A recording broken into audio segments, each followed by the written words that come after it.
Assalamualaikum, salam rimbawan. Saya Suryanto, analis kebijakan Kementerian Lingkungan Hidup dan Kehutanan.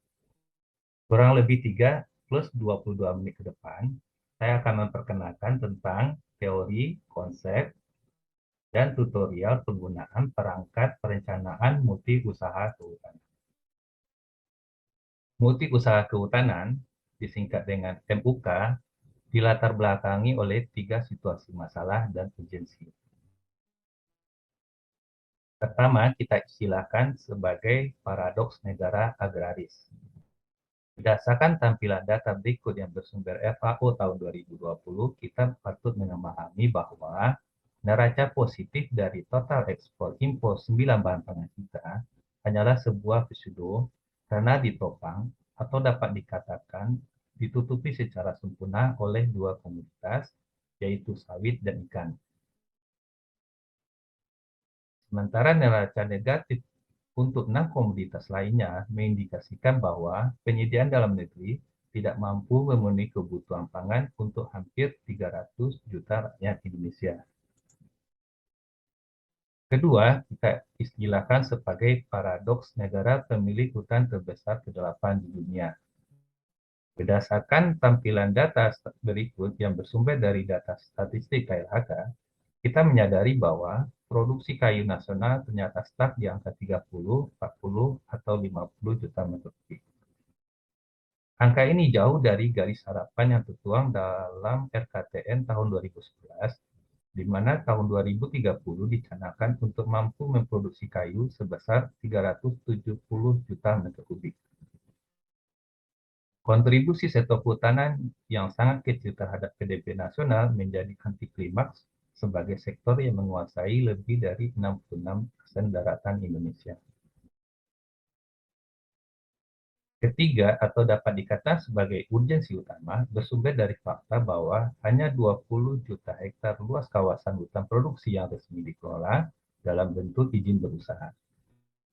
Sementara hampir 40 juta hektar lainnya tidak menarik minat investasi karena kondisi fragmentasinya yang terlalu tinggi, serta gangguan dan tekanan sosial yang juga tinggi, sehingga tidak visible dikelola dengan mainstream tata kelola berjalan. Spirit utama MUK adalah mengubah masalah menjadi peluang, yaitu dengan membuka lebar kesempatan berusaha dengan menggunakan 2 atau lebih jenis usaha budidaya berbasis lahan. Prinsip yang dikembangkan adalah optimasi dalam pemanfaatan kawasan, kesesuaian lahan, pemberdayaan, dan aspek sustainability-nya, dengan sasaran peningkatan performa sektor kehutanan itu sendiri, sekaligus ikut membantu ketahanan pangan. Sustainability akan tercapai jika core bisnis pengusahaan hutan alam dan atau hutan tanaman diusahakan saling menopang dengan usaha agribisnis HBK, jasa lingkungan, hortikultura, perikanan, dan peternakan serta perhutanan sosial. Dan kesempatan ini telah dibuka melalui Peraturan Dirjen PHPL Nomor 1 Tahun 2020. Dengan pilihan usaha yang terbuka dan sangat banyak, pertanyaan pentingnya adalah bagaimana aspek perencanaannya, baik dalam penyusunan maupun dalam penilaian kelayakannya. Baiklah, kita sampai ke tutorial penggunaan perangkat perencanaan.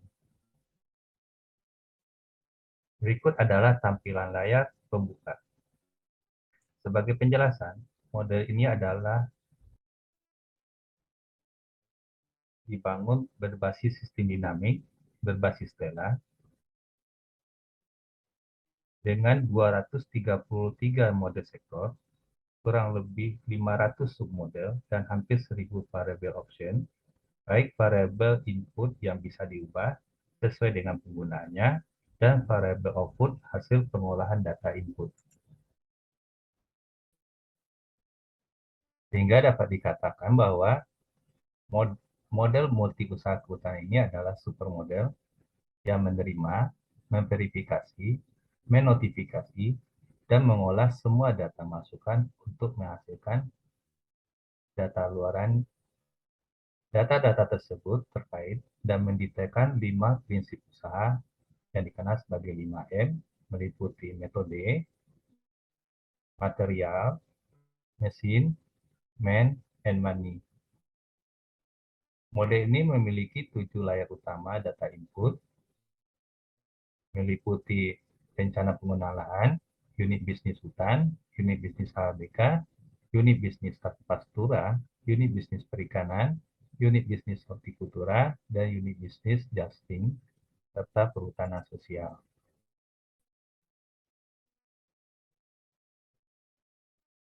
Perangkat atau model ini menyediakan 55 jenis produk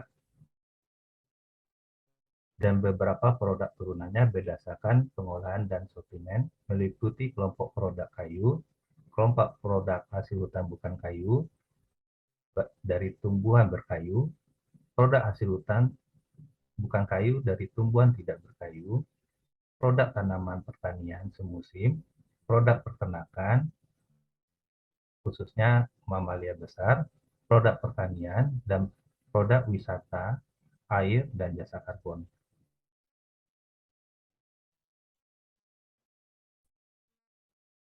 Model ini berbasis pada 3 pendekatan, yaitu pengaturan ruang, pengaturan waktu, pengaturan populasi, pengaturan teknik budidaya atau metode yang digunakan, dan pengaturan hasil.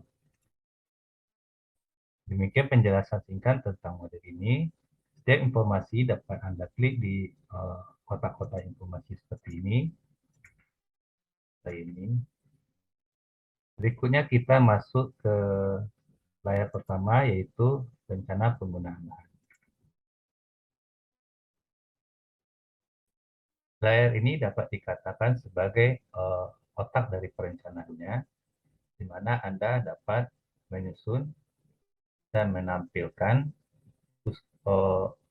usulan Anda, baik terdiri dari 2 opsi, 3 opsi, atau 4 opsi, berdasarkan ketersediaan lahan dan rencana penggunaan lahan. Yang perlu ditekankan adalah model adalah sebagai alat bantu dalam perencanaan, yang mana simulasinya dapat dijalankan jika dan hanya jika data-data perencanaan yang diinput adalah data aktual dan faktual bersumber dari 1. Data lapangan, seperti data struktur dan komposisi tetapan awal dan lain-lainnya. 2. Data tutupan lahan, seperti data jenis tanah, kelerengan, tipologi, serta aspek geospasial lainnya berdasarkan hasil analisis spasial. 3. Data kesesuaian jenis berdasarkan karakter tanah, teknik budidaya, dan lain-lain, termasuk akvis pakar maupun stakeholder lain melalui fokus group discussion. 4. Data pasar dan potensi pemasaran juga dapat diperoleh melalui fokus group discussion. 5. Arah kebijakan, baik kebijakan nasional maupun lokal terkait sentra usaha dan lain-lain juga dapat diperoleh melalui fokus group discussion.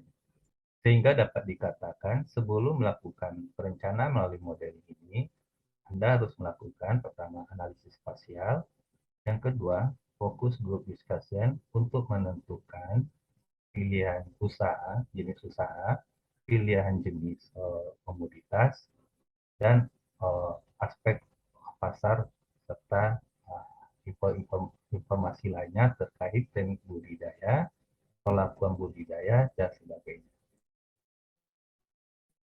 Setelah data-data pendukung utama diperoleh, maka Anda dapat memulai melakukan tahap pertama, yaitu penapisan melalui capturing tipologi kawasan Anda, yaitu dengan mendetailkan luas izin yang diperoleh. Sebagai contoh dalam default ini adalah angka 100.000, ini angka bulat ya, supaya mudah untuk memahaminya. Kemudian bagaimana tutupan lahan dalam konsesi tersebut, yaitu berapa luas hutan primernya, hutan sekunder, luas kelola hutan tanaman berjalan jika konsesi Anda adalah konsesi aktif, kemudian luas kelola hutan alam intensif berjalan, dan luas non-hutan. Kemudian didetailkan lagi berdasarkan klaster-klaster potensinya. Di sini disediakan 7 opsi klaster, yaitu hutan primer A, hutan primer B, hutan sekunder A, hutan sekunder B, hutan sekunder C, hutan sekunder D, hutan alat intensif yang sedang berjalan, hutan tanaman, dan non-hutan. Nah, berdasarkan analisis spasial, inputkan angka-angka yang Anda peroleh dalam kolom-kolom tersedia ini. Sementara kita pakai data default ini untuk memudahkan. Kemudian rincikan kelas kelerengan plus cluster serta sebarannya berdasarkan kelas kelerengan tersebut. Misalnya cluster A tersedia yang datar adalah 0, cluster A dengan kelerengan 9 sampai 15%, misalnya 3.000 hektar. Tentunya angka lapangan bukan angka bulat ya, ini hanya sebagai contoh. Dan teruskan isi sampai cluster HSC, HSD, sampai N. Langkah berikutnya adalah mengisikan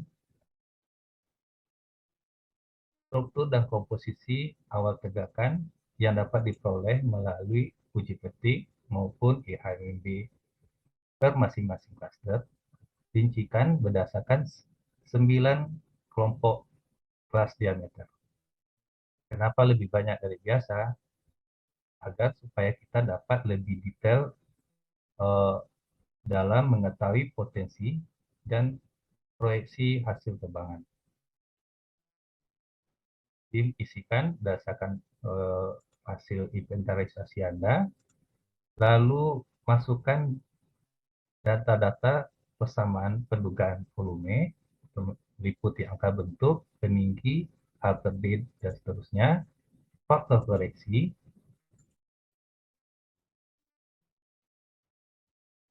klasifikasi dalam uh, kelompok kelompok log, kayu bulat sedang, kayu bulat kecil, pendugaan struktur klik maps hutan primer, dan struktur dan komposisi di hutan alat intensif jika Anda sedang melakukan sudah melaksanakan hutan alat intensif. Nah, data-data ini bertujuan untuk menapis ketersediaan kawasan untuk kelompok kelola, apakah kalau tersedia berapa yang tersedia untuk kelola hutan alam, untuk hutan alat intensif, dan kelola tanaman. Penapisan ini diolah oleh model menggunakan rumus scoring rumus scoring antara potensi awal tegakan dan kelerengan. Kembali ditekankan bahwasanya angka-angka ini adalah angka default yang tujuan utama adalah untuk Anda ubah sendiri. Misalnya sebagai contoh, di sini di hutan alam primer, komposisi tegakannya misalnya kelas diameter 50 hanya tersedia 8 misalnya ya. Kemudian yang 90 up hanya tersedia 2. Terus hutan primer B-nya misalnya di sini ada tersedia 4 gitu kan. Ya berdasarkan hasil inventarisasi Anda. Jadi penekanannya adalah sesuai dengan data lapangan. Misalnya di sini. Lalu Anda dapat mengolah data masukan ini dengan mengklik pemboran.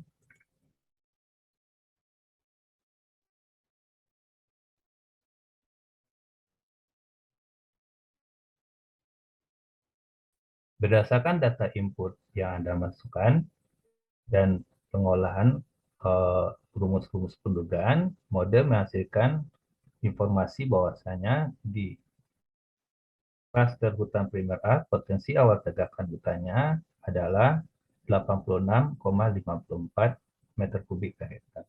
Berikut untuk hutan primer B, hutan sekunder A, hutan sekunder B, hutan sekunder C, hutan sekunder D, dan non-hutan.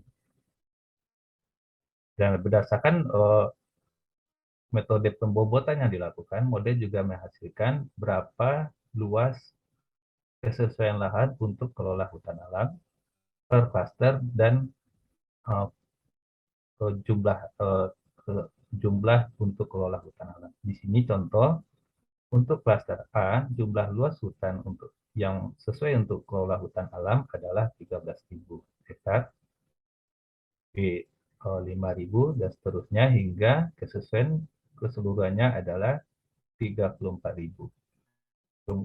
Demikian juga untuk informasi berapa luas kesesuaian untuk kelola hutan alam intensif. Di contoh model ini adalah 20.000 dan untuk kelola hutan tanaman baik untuk menghasilkan kayu, HHBK, dan hortikultura maupun budidaya lainnya adalah seluas 40.000 hektar. Dan jumlah luas ketersediaan untuk kawasan lindung adalah 6.000 sehingga total ketersediaan 100.000.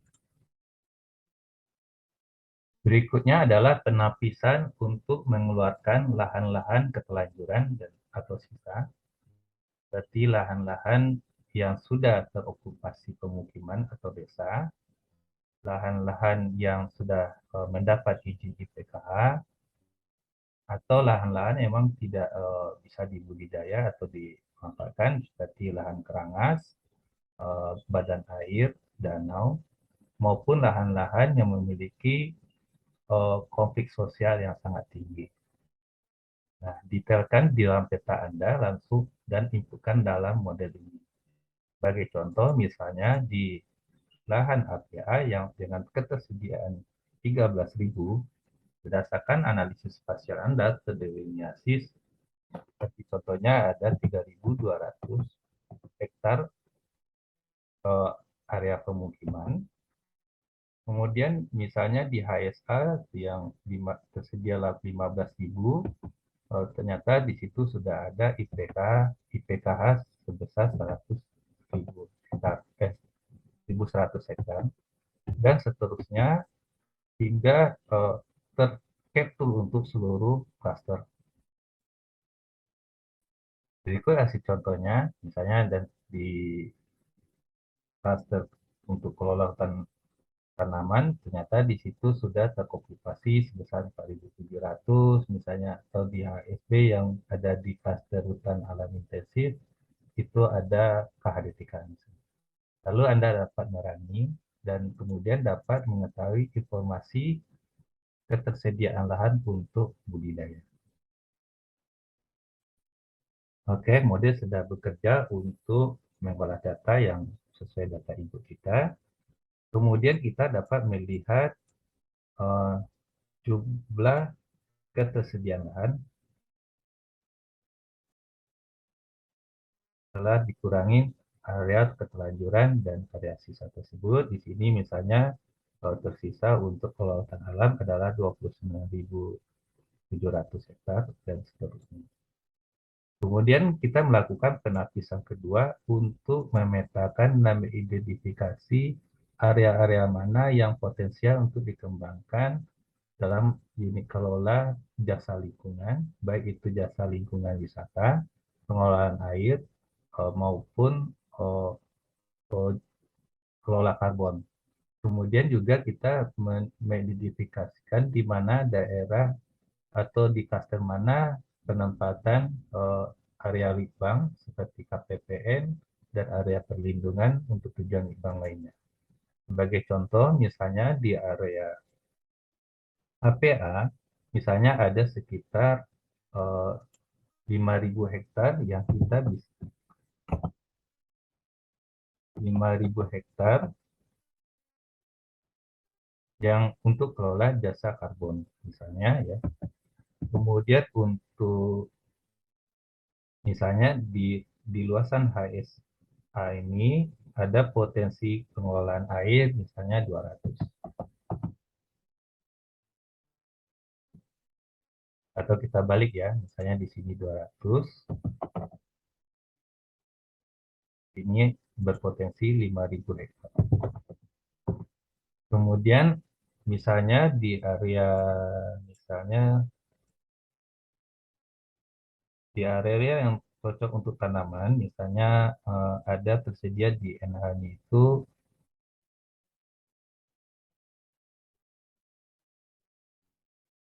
kita kita tempatkan sebagai area litbang.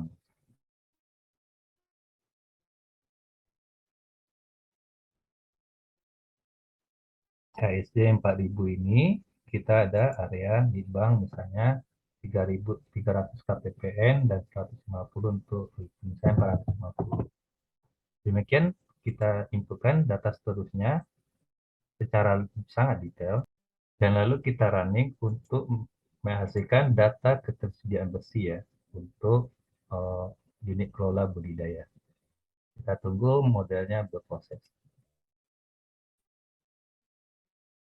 Ya, berarti model sudah memproses data input kita hingga ke lapisan kedua, sehingga kita dapat mengetahui jumlah ketersediaan bersih untuk kelola hutan alam. Di sini tersisa 24.500. Untuk kelola hutan alam intensif 16.900. Dan untuk kelola hutan tanaman atau tanaman budidaya lainnya 39.000. Untuk kawasan Indo 6.000.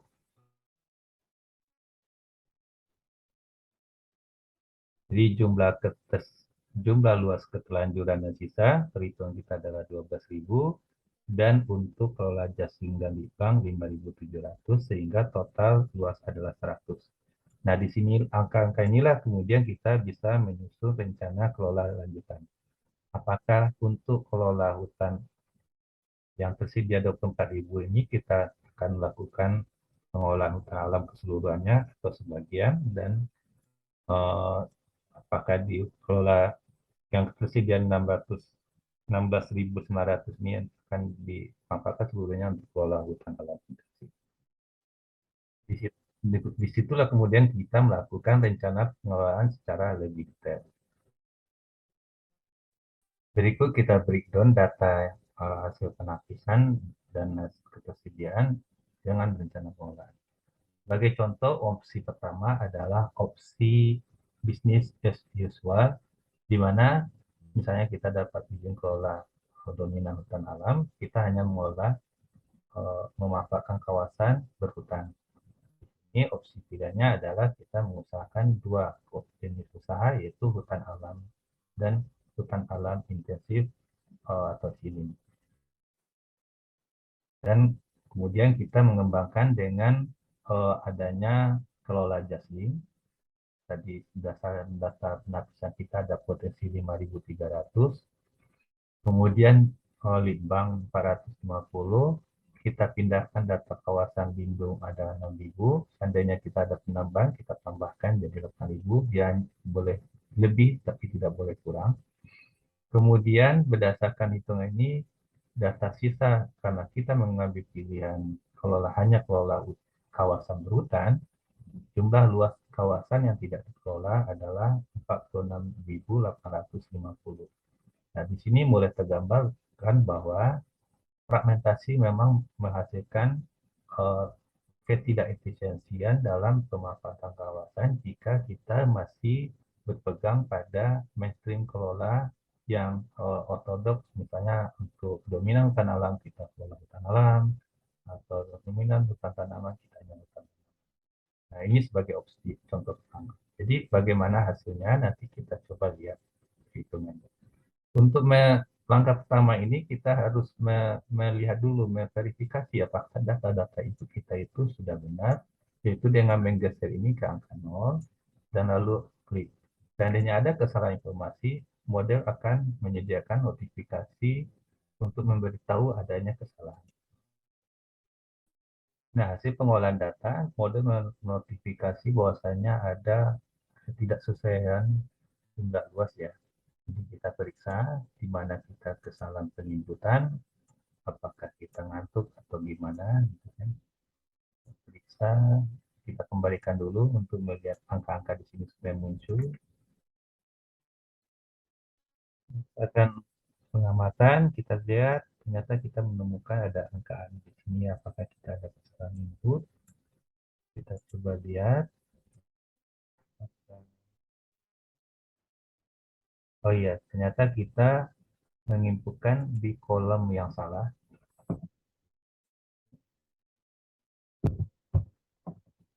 Lalu kita kembalikan, kita ulang lagi untuk memproses. Baiklah, kayaknya model sudah memproses secara normal. Bisa kita lihat di sini jumlah-jumlah ketersediaannya sudah tidak ada kesalahan input lagi. Dan kerja basinya juga total 100.000, dan lalu kita inputkan kita ulang rencana pengembangan. Di sini model memberi informasi jika kita melaksanakan dua unit usaha ya, hutan alam dan hutan alam intensif serta jasa lingkungan, berarti tiga ya, adalah sisa sekian. Kemudian kita detailkan rencana di kelola hutan alam tersebut. Kita masuk ke unit bisnis hutan. Kita detailkan metodenya, mulai dari persamaan eksponensial dinamika hutan yang kita gunakan, rumus-rumus persamanya, tata waktu kelola hutan alamnya, kapan tata waktunya, misalnya kapan kegiatan pembibitan, penanaman, pemeliharaan, pembibitan itu pengayaan ya. Nah, 1, 2, tahun-tahun urutan kegiatannya, apakah ada penjarangan, di sini kita opsikan ada penjarangan pada tahun ke-20. Kemudian untuk tata waktu PPTJ-nya juga kita definisikan secara detail metode apa yang kita gunakan, apakah juga ada penjarangan atau tidak. Kemudian karena hutan tanaman tidak kita menjadi opsi kita lewatkan.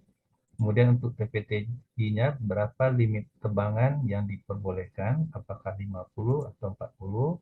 Seandainya ini 40, kita ubah menjadi 40. Faktor koreksi yang digunakan berapa, limit tebangan HA-nya berapa, termasuk keputusan pemanfaatan bekas tebangan, limbah tebangan berapa persen. Misalnya ada pemanfaatan 5% pengayaan. Kemudian untuk tanaman TPTJ-nya, gangguan hutan kita inputkan, limit diameter berapa boleh ditebang, apakah 30 atau 40. Kemudian faktor koreksi, kemudian keputusan pemanfaatan limbah, dan keputusan dalam pembentukan jalur tebangan, berapa jumlah jalur terbang dalam 1 hektar itu, lebar jalur terbang, apakah menggunakan lebar 15 atau 10, jika ini 15 karena 4 ya, jadi 25, 10, dan jarak antar jalur tanamnya, misalnya di sini jarak tanam 5 kali 5. Ini bisa kita ubah, misalnya kita mengalons bahasanya jalur ininya 10, jalur ininya 15. Lebar jalur antara 15. Kemudian jarak tanamnya ini 5 dalam jalur tanam ya, 5 kali 2,5, dengan harapan nanti akan ada penjarangan 50% waktu penjarangan dan seterusnya. Lalu kemudian detailkan penggunaan pupuk ya, penggunaan amelioran, pupuk, MPK segala macam, khususnya untuk tanaman di silin. Kemudian apakah menggunakan liquid gel dengan dosis berapa. Kemudian pupuk termasuk perhitungan beban dan prestasi kerja kendaraan dan alat. Inputkan angka-angka sesuai dengan iklan, termasuk juga beban jarak, waktu, dan SOP kecepatan masing-masing kendaraan bergerak, umur pakai, satuan ruang bangunan, umur pakai bangunan, dan konsumsi energi baik listrik untuk bangunan dan kendaraan tidak bergerak maupun untuk BBM untuk kendaraan bergerak, isikan data-data rasionya, misalnya kilometer per liternya, segala macam. Dengan adanya SOP kecepatan dengan beban muatan, maka akan terhitung berapa konsumsi bahan bakar minyak per kilometernya.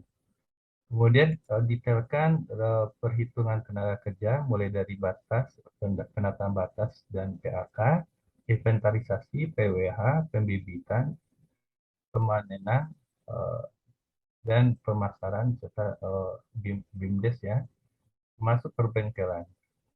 Dan, nah, angka-angka di sini juga angka-angka default yang bisa Anda ubah, misalnya untuk tujuan efisiensi di sini misalnya dalam invent hutan alam bidangkan di 1.200 hektar per tahun per tim, misalnya untuk ada tujuan efisiensi makanya diberi beban 1.500. Demikian juga untuk ini. Jadi semua data bisa Anda ubah sesuai dengan pilihan manajemen Anda. Kemudian inputkan data-data perhitungan nilai sisa tegakan. Kemudian satuan-satuan biaya, mulai dari satuan biaya perencanaan, satuan biaya non-produksi, satuan biaya gaji, berapa gaji komisaris per tahunnya, direktur, manajer, supervisor, kemudian termasuk hitungkan BPJS-nya, kemudian pembiayaan kendaraan, baik pengadaan maupun pemeliharaan, kemudian pembiayaan bangunan, pengadaan, pemeliharaan, dan operasional, logistik untuk masing-masing tahap dan jenis pekerjaan, perhitungan pajak, baik dari dana reboisasi, PSDH, maupun provisi PSDH sumber daya alam, atau retribusi atau iuran, misalnya asosiasi segala macam. Kemudian inputkan pajak bumi dan bangunan, pajak kendaraan, dan terakhir aspek finansial. Anda akan menggunakan suku bunga berapa untuk perencanaan ini, apakah 12, seandainya misalnya 11, kita ubah ke 11. Kemudian untuk IRR validasi ini untuk memvalidasi angka IRR ya, misalnya kita di sini input sementara 10 sampai 100% ya. Karena rumus IRR ini agak unik, jadi nanti kita harus validasi supaya nanti angka ini IRR yang valid eh, dikasihkan jika angka di sini negatif dan angka di sini. Kemudian Anda running dan Anda akan mengetahui dengan pilihan usaha dua unit usaha kelola, yaitu tanah dan tanah intensif, bagaimana struktur usaha Anda baik dalam penggunaan bahan, penggunaan peralatan, penggunaan tenaga kerja, dan pembiayaan serta pendapatan. Nah, di sini sudah mulai bekerja model untuk menghitungkan jumlah produksi, eh, jumlah penyediaan kendaraan dan peralatan, jumlah bangunan mulai dari jumlah tenaga kerja, jumlah bangunan dan luasnya mulai dari kantor pusat, kantor site, barak kerja, rumah dinas, gudang, bengkel, hingga persemaian dan satuan pengisian bahan bakar. Kemudian juga akan terhitung berapa jumlah pendapatan dari hasil penjualan kayu meranti, limbah campuran lainnya, kayu indah, dan kayu yang dilindungi hasil tebangan persiapan. Kemudian akan terhitung juga rekapannya, total pembiayaan, mulai dari pembiayaan dokumen dan perencanaan, pembiayaan biaya gaji, biaya kendaraan dan alat, baik itu pengadaan awal maupun waktu permajaan, pemeliharaannya, juga biaya bangunan mulai dari pengadaan, operasional dan renovasi, jumlah biaya BBM, dan jumlah biaya kegiatan logistik dan insentif kegiatan untuk masing-masing kegiatan, termasuk jumlah biaya cicilan hutang jika kita ada opsi cicilan pinjaman ya. Di sini ada variabel pinjaman ya, pemodalan. Apakah ada pinjaman? Di sini kita simulasikan tidak ada pinjaman. Kemudian jumlah biaya pajak dan rinciannya mulai dari pajak komoditas, BRPSDH, PBB, pajak kendaraan, pajak bumi bangunan, dan pajak lain. Kemudian berikut rekapan hasil analisisnya. Di sini terlihat bahwasanya MPMP hingga sampai tahun akhir usaha, dan di sini dengan asumsi 50 tahun adalah sebesar 500 miliar dengan IRS 96% dan BCR 1,5 dengan jangka waktu pengembalian modal selama 3,49 tahun. Kemudian kita bisa melihat rekapannya dengan melihat eksekutif summary-nya ya. Nah, berikut hasil eksekutif summary dari hasil pengolahan data mulai dari tahun pertama hingga akhir proyek, yaitu tahun ke-50. Di sini kita bisa melihat bahwasanya jumlah optimasi penggunaan lahannya maksimal adalah 46% karena kita hanya mengusahakan kawasan berhutan.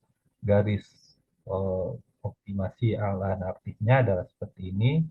Kemudian jumlah akumulasi selama proyek penyediaan kayu adalah sebesar 12 juta meter kubik ya, tambahan untuk keseluruhan kayu ya. Garisnya seperti ini. Terus kemudian dalam hal kontribusi penyediaan pangan nol ya, karena kita tidak mengusahakan komoditas penghasil pangan. Kemudian yang non pangan seperti getah, gaharu segala macam juga nol karena kita tidak mengusahakan. Kemudian berikut adalah kontribusi usaha kita dalam penyerapan tenaga kerja ya. Di sini terlihat rata-rata serapan kerjanya adalah sebanyak 400 orang. Kemudian bagaimana kontribusi kita dalam setoran pajak. Di sini akan terlihat dari setoran pajak akumulasinya ya, di diskonto.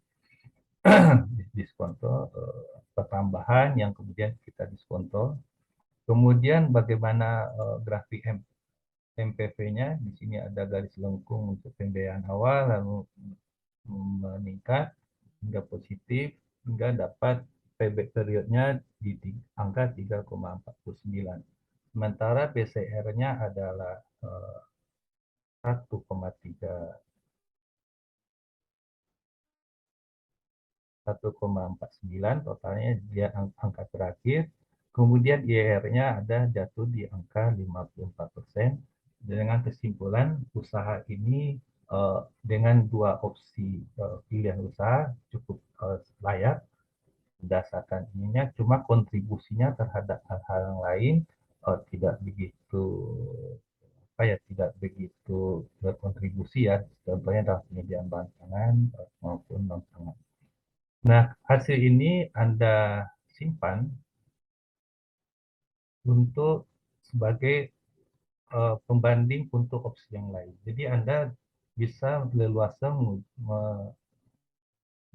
mencobakan semua opsi pilihan usaha yang tersedia, dan setelah terpilih opsi yang paling optimal, opsi-opsi lainnya Anda sampaikan sebagai pembanding supaya opsi yang dipilih nanti lebih kelihatan perbedaannya dengan opsi-opsi, misalnya tadi opsi bisnis as usual maupun dengan opsi-opsi lain, sehingga kita lebih konsis dan KLHK lebih yakin untuk memberikan izin sesuai dengan opsi usulan Anda. Baik, kemudian kita akan coba untuk opsi kedua.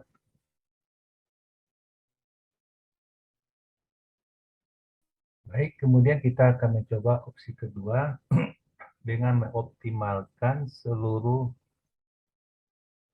ketersediaan besi untuk kelola tanaman sebesar 34.000 menjadi hutan tanaman, unit bisnis kelola tumbuh HBK dari tumbuhan berkayu dengan rincian 28.000 untuk tanaman dan 6.850 untuk HHBK tumbuhan berkayu.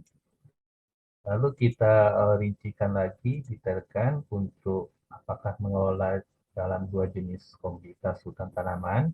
Di sini kita simulasikan dua jenis kelola, yaitu untuk hutan tanaman 1, 18.000 dan tanaman 2, 10.000. Sementara untuk HHBK-nya kita bagi dalam 3 unit kelola, yaitu 5.000, 1.000, dan 850 dengan pilihan jenis seperti dalam daftar ini, pilihan jenis tumbuhan hutan tanaman. Di sini kita mencobakan untuk uh, hutan tanam 1 untuk jenis eukaliptus dengan daur panen 4 tahun, dan hutan tanaman 2 jenis akasia dengan daur panen 5 tahun. Sementara untuk HHBK-nya,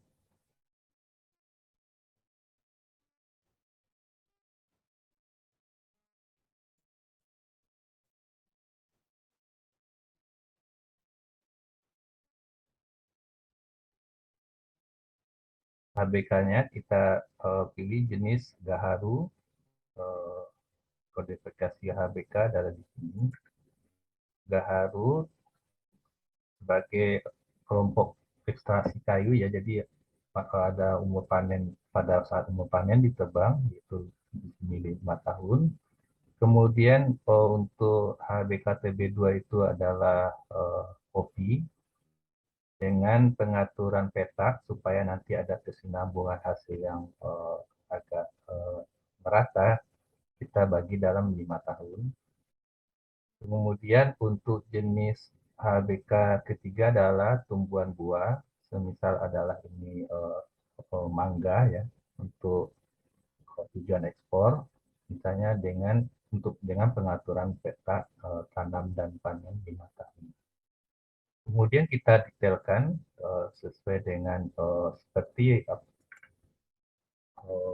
dalam kelola hutan. Jadi karena ada penambahan hutan tanaman, kita detailkan tahapannya dan seterusnya sama dan persis dengan waktu mendetailkan kelola hutan alam intensif. Jadi termasuk berapa dosis pupuknya segala macam. Kemudian untuk HHBK kita detailkan juga sama dengan budidaya tanaman lainnya, termasuk di sini juga kita detailkan terkait pendugaan volume tebangan untuk kelompok jenis vegetasi kayu dan potensi produksi untuk tumbuhan non-estasi seperti yang tadi coba ada kopi, berapa potensi produksinya per pohon ya. Jadi kita selalu bicara per pohon ya. Supaya nanti angka-angka yang diperoleh adalah angka detail. Kemudian kita definisikan juga sortimen dan rendemennya, khususnya untuk tanaman buah atau penghasil daun atau penghasil itu.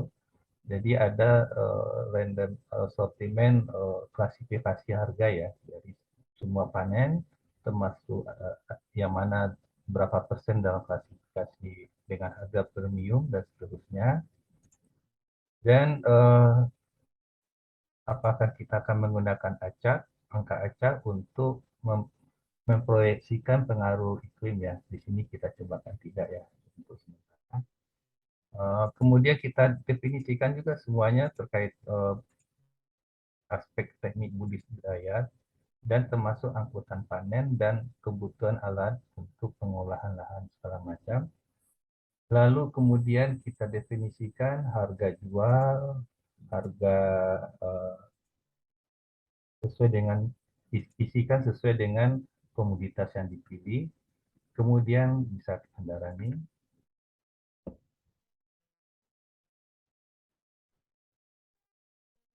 Di sini kelihatan bahwasanya angka perhitungan sudah bergerak ya.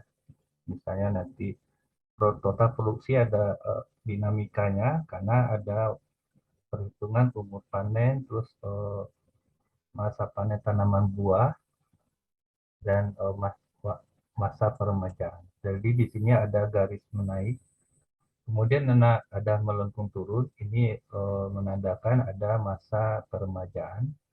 Jadi ada eh, petak-petak yang kembali eh, tidak berfungsi karena ditebang dan di, di, ditanam tanaman baru.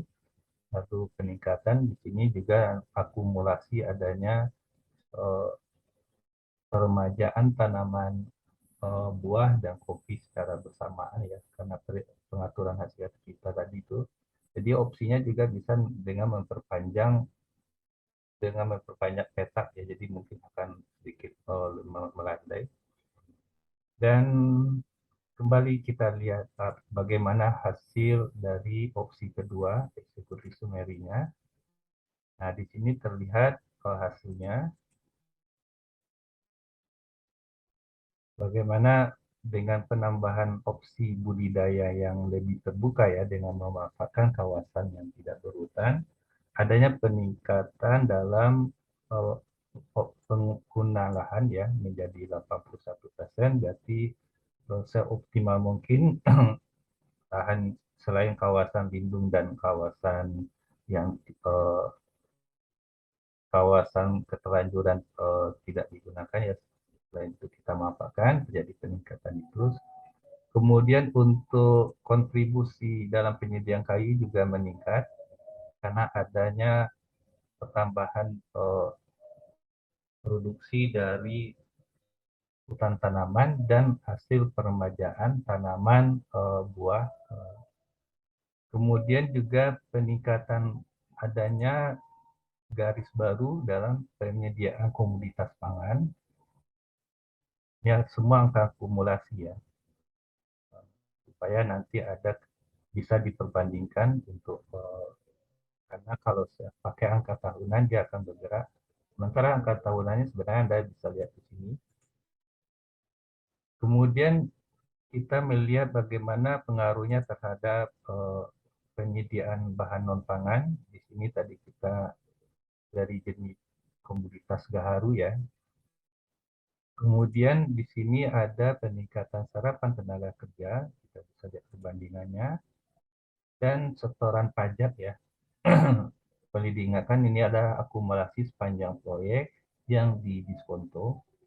Kemudian grafik MPV-nya agak berbeda karena lebih meningkat, tapi agak melengkung ke bawah karena adanya pembiayaan yang besar waktu pembangunan hutan tanaman dan HHPK. Kemudian IRR yang diperoleh adalah sebesar totalnya itu adalah 121 dengan BCR 13,2 dengan payback period yang lebih lebih itu ya lebih pendek ya 2,57. Tutupan tajuk penggunaan kelola air dan carbon stock. Demikian untuk opsi kedua, Anda jangan lupa untuk menyimpannya. Selanjutnya kita cobakan opsi terakhir dengan menambahkan opsi budidaya ternak, perikanan, dan hortikultura. Ada satu hal yang saya terlewatkan, kita sebenarnya harus memvalidasi angka IRR ya, karena rumus perhitungannya agak unik. Jadi indikatornya di sini negatif dan di sini positif, tapi dengan bentang yang uh, tidak terlalu jauh ya. Kita cobakan di sini antara 80 sampai 100%. Lalu kita running ulang.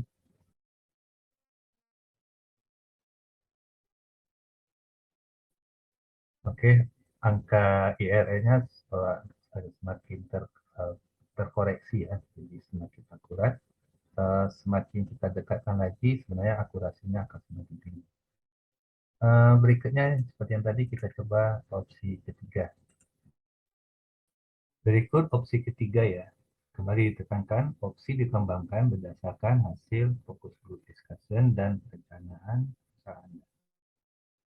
Di sini kita coba opsi dengan asumsi hasil hasil kita adalah kita perlu mengembangkan tanaman HDK non tumbuhan berkayu dengan alokasi dengan alokasi data lapangan misalnya disediakan 4.000 ya. Jadi angka bulat yang aktualnya tidak pasti bulat. Kemudian hortikultura 1.500, silvopisteri 200, kita alokasikan 250 karena ada peluang pasar dan ada sumber air. Terus ada peternakan 250. Sehingga penambahan luas ini kita mengkoreksi data luas yang lain. Misalnya ada ketersediaannya itu ada di kelola hutan tanaman. Jadi kita kurangin jadi totalnya 6.000, berarti dari 28 menjadi 20. Jangan lupa untuk mendetailkannya, kita mengkoreksi ulang. Jadi tadinya 18.000 kita kurangi jadi 12.000. Jadi ini hanya simulasi ya. Jadi dia tidak di sini yang dikurangi, jadi di sini karena kesesuaian lahannya tidak ditetapkan bagian kawasan ini tapi di bagian. Kemudian kita rincikan sesuai dengan berdasarkan pilihan komoditas kita rincikan pembagian distribusi luasnya. Misalnya di sini kita lihat dulu daftar komoditasnya. Nah, daftar komoditas tumbuhan non berkayu itu misalnya kita mengambil pilihan ada sebagian kecil pengolahan sawit jika dibolehkan, terus 31 aren sesuai dengan data pilihan jenis kita ya 31 pilihan, pilihan jenis yang kita pilih adalah untuk tumbuhan tidak berkayu 30 ya sawit, 31 aren dalam rangka mengambil peran dalam penyediaan bahan baku gula merah. Kemudian 32 itu pisang misalnya kita dalam rangka untuk target ekspor pisang, 34 tebu dalam rangka bahan baku gula dan NTB 35 ada jenis lain misalnya itu tanaman orang misalnya. Kemudian untuk jenis hortikultura kita ingin menghasilkan diversifikasi produk untuk menghasilkan produk kentang untuk bahan pangan, termasuk bahan pangan, singkong sebagai bahan baku tepung tapioka, kedelai untuk sebagai bahan baku tempe berkontribusi ya. Terus jagung dalam bahan baku berkontribusi dalam bahan baku tepung maizena dan jenis komoditas lainnya. Kemudian seperti biasa kita detailkan per sub unit usahanya. Nah, di sini saya akan lebih fokus untuk menjelaskan bagaimana cara penginputan dan pengaturan populasi di peternak. Nah, di sini di ternak kita harus menginputkan data-data terkait perencanaan basic ternaknya, umur panen maksimalnya berapa, kemudian sex matingnya. Jadi di sini adalah menyediakan data ruang input untuk populasi dengan populasi berapa kita mulai. Misalnya di sini berdasarkan literatur kita mengetahui bahwasanya oh ya kita akan mengembangkan contohnya adalah sapi limosin, sapi Bali, dan kambing. Nah, berdasarkan hasil literatur, sapi limosin punya netting rate 10, sehingga demikian jika kita menyediakan satu pejantan membutuhkan 200 betina. Demikian seterusnya untuk sapi Bali, sex matingnya itu adalah 12 dengan angka pejantan 20, maka disediakan 240 bibit betina. Kemudian untuk sex mating kambing, ini lebih tinggi kalau berdasarkan literatur adalah 20, berarti dengan 20 jantan kita menyediakan 400 betina. Kemudian kita mengisikan bit rate-nya uh, pada umur berapa dia mulai kawin dan melahirkan, serta sex bit ratio-nya, itulah peluang kelahiran betina dan jantan, uh, dan pengaturan hasilnya. Pengaturan dasarnya adalah setiap kelebihan jumlah jantan atau perimbangan jumlah jantan dan betina melebihi mating rate-nya, maka dijual. Kemudian pengaturan dalam pengaturan dalam penjualan hasil.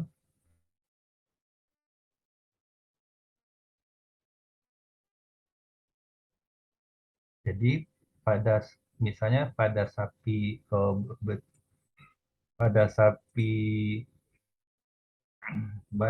limosin, kita menyediakan pengaturan penjualan untuk umur bayi berapa persen, umur 1 tahun, umur 2 tahun, umur 3 tahun, dan umur 4 tahun. Pengaturan umur ini sangat penting.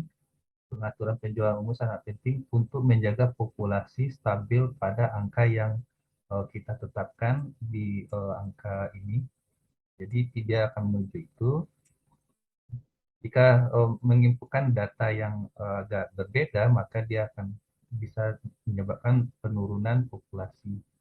Uh, Kemudian berikut juga untuk sapi Bali. Kemudian kita inputkan hasil ikutannya, apakah kita akan ikut memproduksi, khusus memproduksi daging atau ikut memproduksi susu. Terus bobot ternak per itunya, per kelas umur, dan pendekatan konsumsinya, berapa feeds of weight-nya. Jadi untuk sapi limosin berapa feeds weight-nya, termasuk konsentratnya, kebutuhan konsentratnya.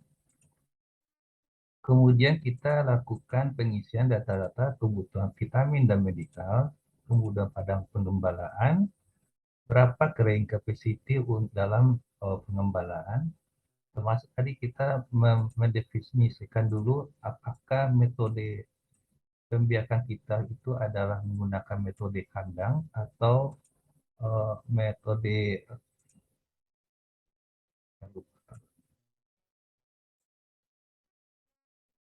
atau menggunakan metode kandang ya atau pengembalaan ya. Jadi kalau kandang berarti kita menghitung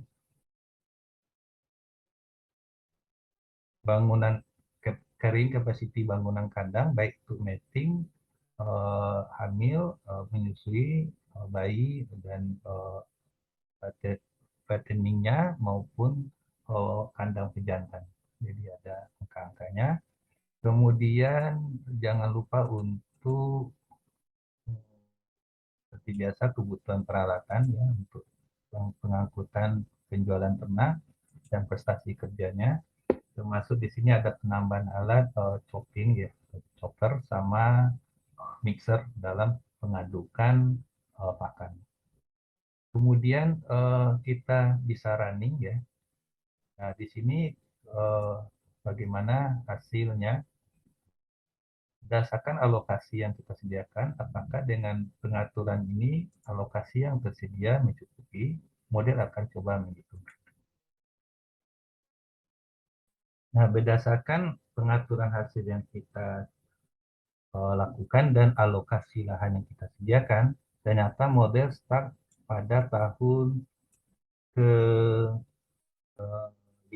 menjelang 15 tahun, tahun ke-15, karena adanya kekurangan lahan disebabkan oleh peningkatan populasi.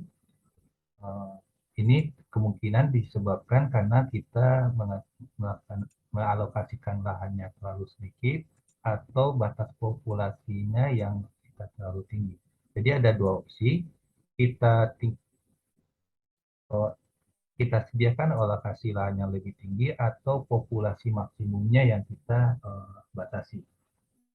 Di contoh ini kemungkinan karena sistem pengembalaan itu ada di sapi Bali, kita eh, batasi populasi maksimumnya adalah 1.250. Baik, kita coba.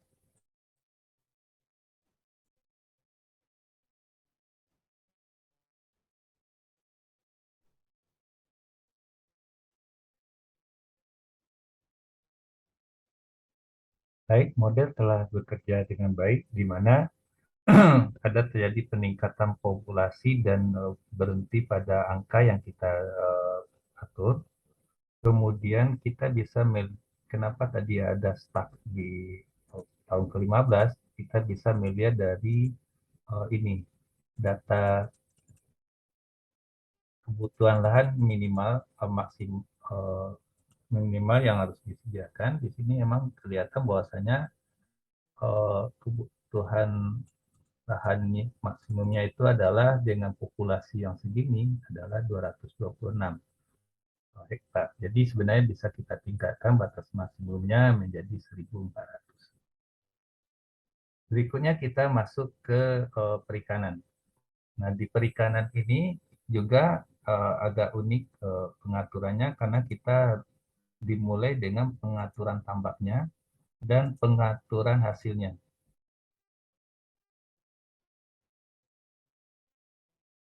Apakah kita akan mengatur pengaturan panen itu adalah setiap 2 tahun, setiap 2 hari, atau 3 hari atau 4 hari kesinambungan hasilnya dengan dengan teknik tanam berapa hari untuk masing-masing subunitnya. Di sini disediakan 5 subunit ya.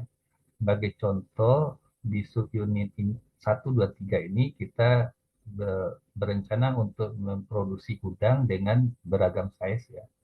Jadi ada hari tanam 90 untuk tujuan menghasilkan size yang lebih kecil daripada hari tanam 120 dan 150. Nah, misalnya untuk yang ini untuk menghasilkan ikan nila ya, misalnya untuk masa panen 120 hasil size-nya berapa dan 150. Sehingga demikian kita perlu melakukan perencanaan tambah ya, berapa persen alokasi lahan dari 250 hektar yang kita sediakan itu, berapa persen untuk area non tambaknya, kedalaman tambak dan seterusnya, sehingga nanti akan terhitung jumlah bibit maksimum yang bisa ditanam. Di sini berdasarkan perhitungan dari hasil simulasi tadi, dijelaskan bahwasanya populasi maksimum yang bisa ditanam di subunit 1 adalah 1.500.000 bibit. Jadi bisa kita inputkan data uh,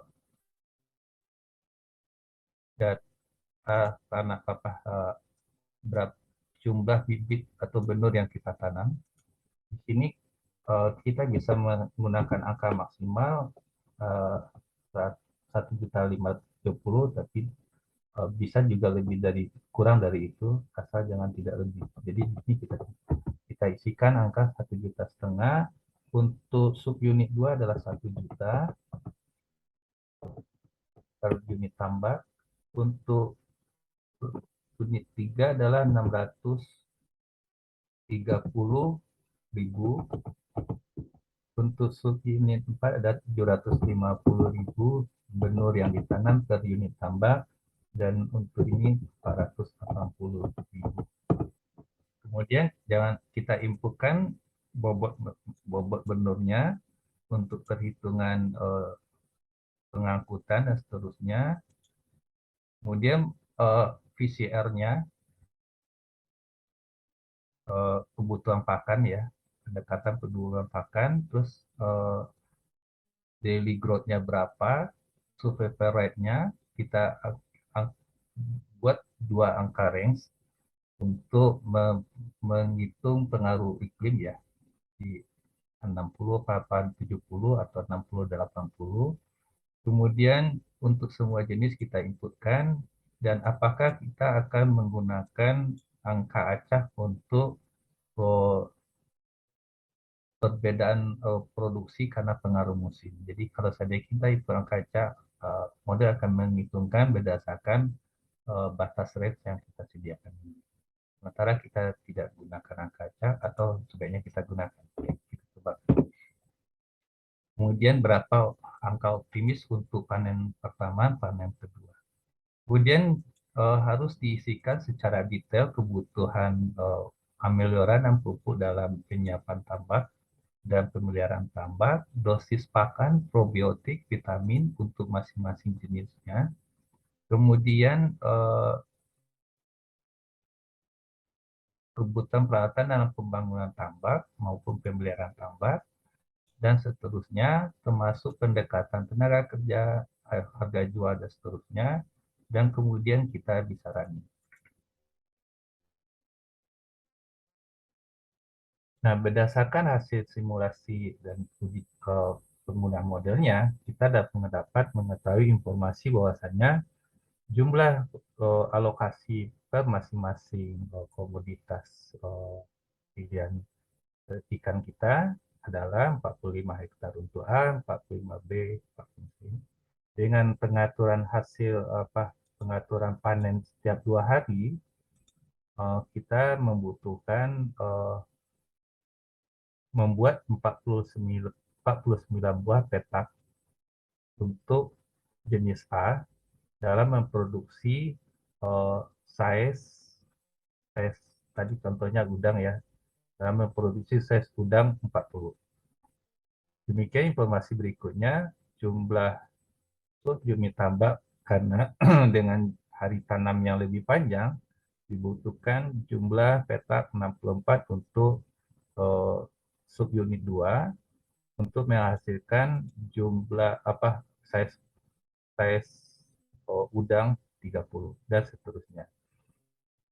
Kemudian kita juga mengetahui frekuensi panen untuk ikutnya adalah subunit 2 itu frekuensi panennya adalah 3,7 kali per tahun.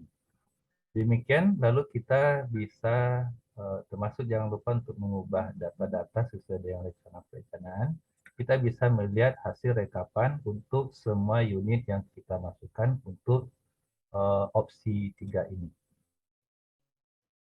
Baik, kita lihat hasilnya. Berikut backupnya dari semua unit hasil kita. Maka berikutnya yang perlu kita validasi terakhir adalah untuk mengakurasi angka IRR di rumus tadi, di atas minus, di bawah plus, tapi dengan rentang yang tidak terlalu jauh. Kita sini kita coba geser ke sini, apakah akurasinya sudah cukup. Lalu kita running, kemungkinan nanti akan ada garis yang bertempel ya.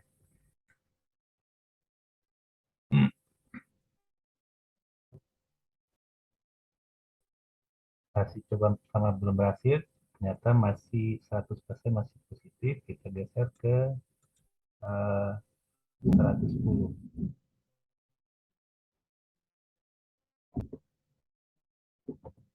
Jadi ini kita bisa naikkan menjadi 100. Apakah hasilnya sudah oke? Baik, kayaknya hasilnya sudah konsis ya. Di sini angka IRR-nya berkisar antara 104 dengan rentang yang tidak terlalu jauh antara minus dan plus. Jadi kita bisa elaborasi hasil opsi ketiga kita ini. Jadi karena kita simulasi ulang ada garis dan fed, jadi yang terakhir adalah yang benar. Kita lihat mulai dari awal penyediaan produksi kayunya, optimasi lahannya sama karena kita tidak sudah mengoptimalkan semua lahan. Kemudian bagaimana dengan penyediaan komoditas pangan? Di sini ada peningkatan. Kita pakai garis yang terakhir ya, garis 6, karena ada angka acak soal apa musim di komoditas perikanan dan hortikultura. Di sini terlihat bahwasanya jumlahnya meningkat dari awal opsi 10, opsi 2, opsi 3. Kemudian untuk bagaimana dengan non pangannya, di sini opsi 1, opsi 2, dan opsi 3. Kemudian peningkatan dalam penyerap non pangannya ya. tadi yang tadi itu pangan, yang ini non pangan. Kemudian penyerapan tenaga kerja juga kelihatan sangat signifikan ya, peningkatan opsi 1, opsi 2, opsi 3. Kemudian kontribusi dalam setoran pajak ya, di sini ada peningkatan pajak juga, berarti kita berkontribusi dalam pembangunan nasional. Kemudian bagaimana pergerakan NPV-nya, di sini terlihat bahwasanya sangat signifikan ya, perbedaannya itu rentangnya hanya dengan menambahkan jumlah jenis usaha dengan alokasi lain yang tidak terlalu tinggi ya.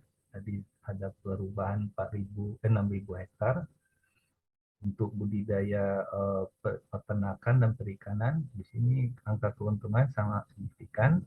Bagaimana dengan IRR-nya? Tadi IRR-nya adalah 104, jadi usahanya semakin tangguh. PCR-nya 1,39 dengan payback period 2,58. Cara tutupan tajuk mungkin sama ya, karena tidak ada perubahan peningkatan penanaman pohon, dan serapan penggunaan airnya juga tinggi karena untuk ada tambahan untuk konsumsi ternak, dan karbon stoknya sama karena kita menggunakan perhitungan pohonnya. Demikian teman-teman hasil penggunaan model ini, pengenalan model, dan model ini sebenarnya bisa digunakan juga untuk perencanaan pasca tambang, bagaimana lahan-lahan bekas tambang kita usahakan, usaha-usaha berbasis bisnis lahan juga, apakah akan mengusahakan jenis HBK atau ada ternak, ada perikanan. Untuk lebih lanjutnya teman-teman dapat kawan-kawan dapat menghubungi kami untuk mendapat informasi lebih lanjut di nomor WA ini dan nomor telepon ini, atau jika ingin mendapat pendampingan dalam perencanaannya bisa menghubungi di nomor tersebut. Demikian, salam himbauan. Mohon maaf durasi jadi semakin panjang. Assalamualaikum warahmatullahi wabarakatuh.